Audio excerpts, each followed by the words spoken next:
Jésus, Dieu qui s'est fait homme.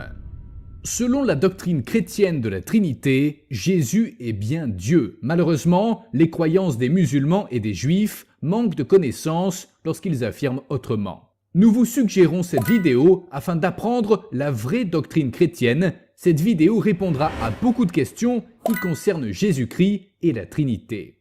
Dans le Nouveau Testament, par exemple, le prologue de l'Évangile selon Jean commence ainsi.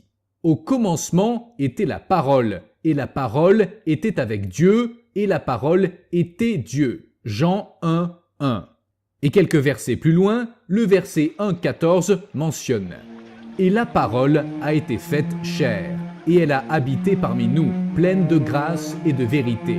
Et nous avons contemplé sa gloire, une gloire comme la gloire du Fils unique venu du Père. » De plus, dans Jean 20, 28, après la résurrection de Jésus, Thomas s'adresse à lui en disant « Mon Seigneur et mon Dieu ». Dans Jean 19, 29 et 30, les disciples dirent à Jésus « Voici, maintenant tu parles ouvertement et tu n'emploies aucune parabole. Maintenant nous savons que tu sais toutes choses et que tu n'as pas besoin que personne t'interroge. C'est pourquoi nous croyons que tu es sorti de Dieu. » Dans Jean 17, 5, Jésus déclare « Et maintenant, toi, Père, glorifie-moi auprès de toi-même de la gloire que j'avais auprès de toi avant que le monde fût. » Cette déclaration est souvent interprétée comme étant une affirmation de la divinité de Jésus, car elle implique que Jésus avait une existence préexistante avec le Père avant sa naissance humaine. Dans Jean 30, Jésus déclare « Moi et le Père, nous sommes un ». Cette affirmation est considérée comme une déclaration de la divinité de Jésus.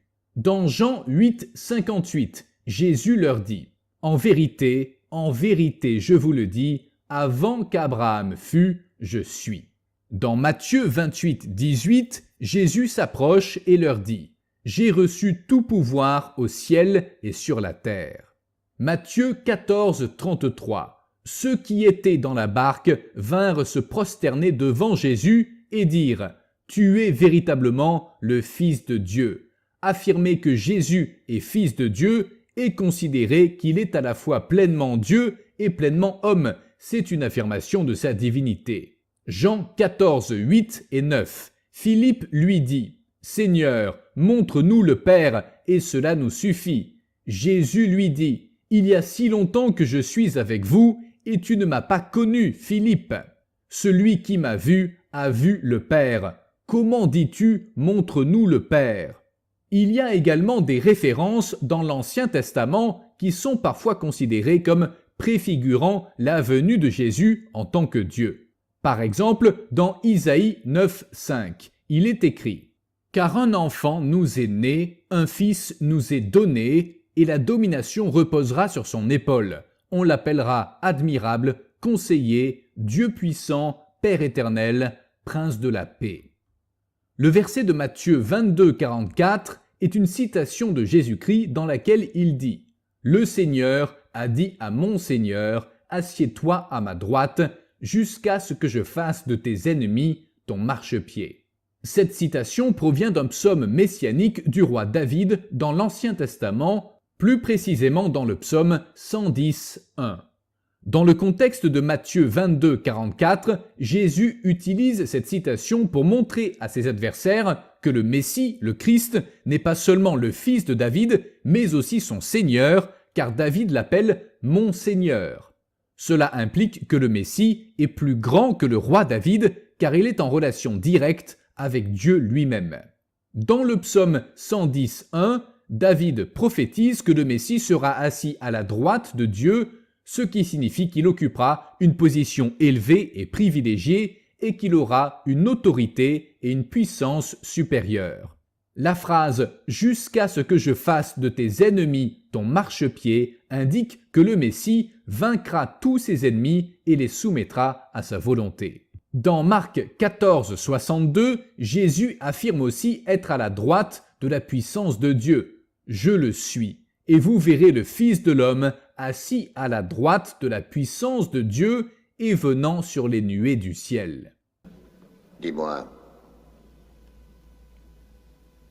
On rapporte que quand tu prêches, tu prétends être le Fils de Dieu. Alors je te le demande, au nom de l'Éternel,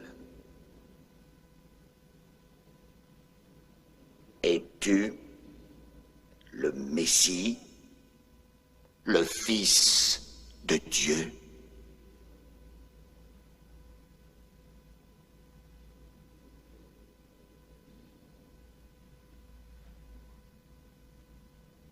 Je le suis.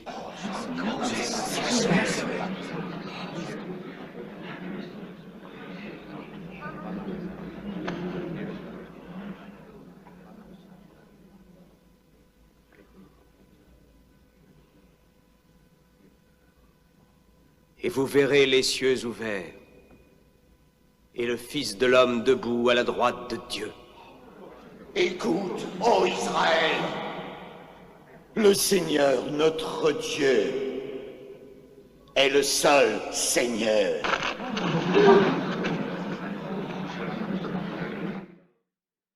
Que signifie être le Fils de l'homme?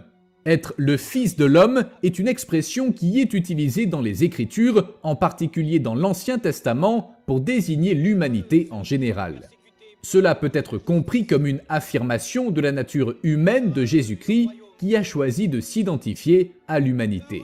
Il s'identifie à l'humanité, mais dans Jean 8, 23, il fait une distinction claire d'où il vient. Il leur dit « Vous êtes d'en bas, moi je suis d'en haut.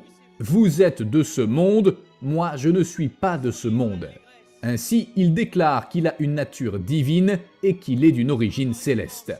En résumé, ces deux versets sont utilisés pour identifier Jésus-Christ comme le Messie, le fils de David, mais aussi comme le Seigneur de David. Jésus se place au même niveau que Dieu, puisqu'il affirme qu'il est assis à la droite de la puissance de Dieu. Être assis à la droite de Dieu est une expression qui désigne une position de grande autorité, de pouvoir suprême dans l'univers, qu'il possède des attributs divins. La Trinité. La doctrine chrétienne de la Trinité est fondée sur l'idée qu'il y a un seul Dieu qui se manifeste en trois personnes distinctes, le Père, le Fils et le Saint-Esprit. Pour tenter de comparer cette Trinité, on peut utiliser des analogies telles que l'œuf qui a une coquille, un blanc et un jaune, mais qui reste un œuf, ou l'eau qui peut exister sous forme de liquide, de glace ou de vapeur, mais qui reste de l'eau. Toutefois, ces analogies ont des limites et ne peuvent pas saisir pleinement la complexité de la Trinité de Dieu.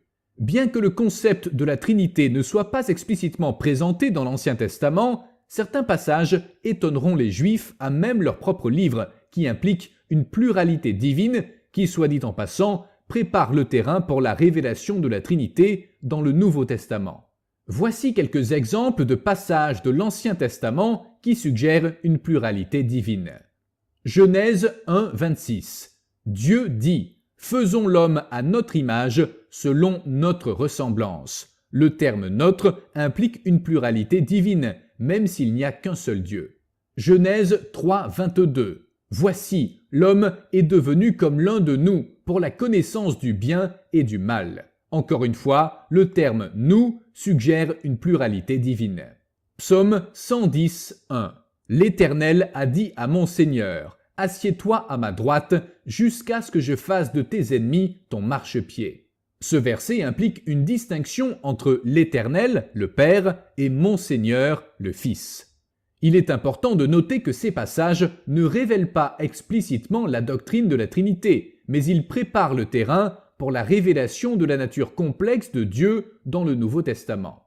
La plupart des développements de la doctrine de la Trinité se trouvent dans le Nouveau Testament, où Jésus est présenté comme étant Dieu incarné, le Fils de Dieu, et le Saint-Esprit est présenté comme une personne divine. À l'affirmation des musulmans qui disent que Jésus n'est pas l'égal de Dieu. En effet, il faut comprendre que le Nouveau Testament présente Jésus comme étant à la fois pleinement Dieu et pleinement homme, et ayant choisi de prendre la forme d'un serviteur. Philippiens 2, 7. Cette affirmation est soutenue par plusieurs passages bibliques, tant dans l'Ancien Testament que dans le Nouveau Testament. Jésus est présenté comme étant pleinement Dieu dans le Nouveau Testament, par exemple dans Jean 1, 1 à 3, où il est dit « Au commencement était la parole, et la parole était avec Dieu, et la parole était Dieu. Elle était au commencement avec Dieu. Tout a été fait par elle, et rien de ce qui a été fait n'a été fait sans elle. » Beaucoup de musulmans se posent la question suivante. Pourquoi Jésus ne peut rien faire sans le Père? Selon eux, Jésus serait inférieur au Père, mais il faut savoir que Jésus est inférieur en statut, mais pas dans son essence même. On peut remarquer à travers le Nouveau Testament que Jésus appelle le Père pour par exemple accomplir des miracles. Nous savons qu'il n'a pas toute sa puissance ici-bas, et Jésus démontre clairement cet aspect comme dans Jean 18, 36. Jésus dit à Pilate « Mon royaume n'est pas de ce monde. Si mon royaume était de ce monde, mes serviteurs auraient combattu pour que je ne sois pas livré aux Juifs. Mais maintenant, mon royaume n'est pas d'ici. » Ce verset montre que Jésus n'est pas venu établir un royaume terrestre, mais plutôt pour accomplir la volonté de Dieu en servant l'humanité. Il faut savoir que Jésus a choisi de prendre la forme d'un serviteur, comme il est dit dans Philippiens 2, 5 à 8. « Ayez en vous les sentiments qui étaient en Jésus-Christ, lequel, existant en forme de Dieu, n'a point regardé comme une proie à arracher d'être égal avec Dieu, mais s'est dépouillé lui-même en prenant une forme de serviteur, en devenant semblable aux hommes. Et ayant paru comme un simple homme, il s'est humilié lui-même, se rendant obéissant jusqu'à la mort, même jusqu'à la mort de la croix. » Le livre d'Isaïe dans l'Ancien Testament prophétise également la venue d'un serviteur de Dieu qui souffrirait pour les péchés de l'humanité. Dans Isaïe 53, 5 à 6, il est écrit « Mais lui, il était blessé pour nos transgressions, brisé pour nos iniquités. Le châtiment qui nous donne la paix est tombé sur lui, et c'est par ses meurtrissures que nous sommes guéris. Nous étions tous comme des brebis errantes, chacun suivait sa propre voie, et l'Éternel a fait retomber sur lui l'iniquité de nous tous. » En résumé, selon la doctrine chrétienne de la Trinité, Jésus est considéré comme Dieu incarné. Les évangiles, ainsi que certaines références de l'Ancien Testament, sont utilisés pour soutenir cette affirmation. Les chrétiens croient que Jésus est le Messie, le fils de David, mais aussi le Seigneur de David, assis à la droite de Dieu et triomphant de tous ses ennemis. Les musulmans et des juifs manquent considérablement de connaissances concernant la divinité de Jésus. Nous invitons donc les musulmans, les juifs, ainsi que certains chrétiens à apprendre et propager la vraie doctrine chrétienne sans utiliser des phrases déjà toutes faites et sans réflexion. En somme, selon ces versets bibliques, Jésus est pleinement Dieu, mais il a choisi de se dépouiller de sa gloire divine pour devenir un serviteur de l'humanité, accomplissant ainsi la volonté de Dieu. Pour tout musulman qui affirme encore que Jésus n'est pas Dieu, posez-vous cette question. Et si Mahomet avait affirmé qu'une seule phrase déclarée par Jésus, comme par exemple « Avant qu'Abraham fût, je suis », vous auriez conclu qu'il affirme bien être Dieu. Nous vous demandons donc d'être honnête avec vous-même. Nous vous remercions d'avoir visionné cette vidéo et il nous fera plaisir de répondre à vos questions.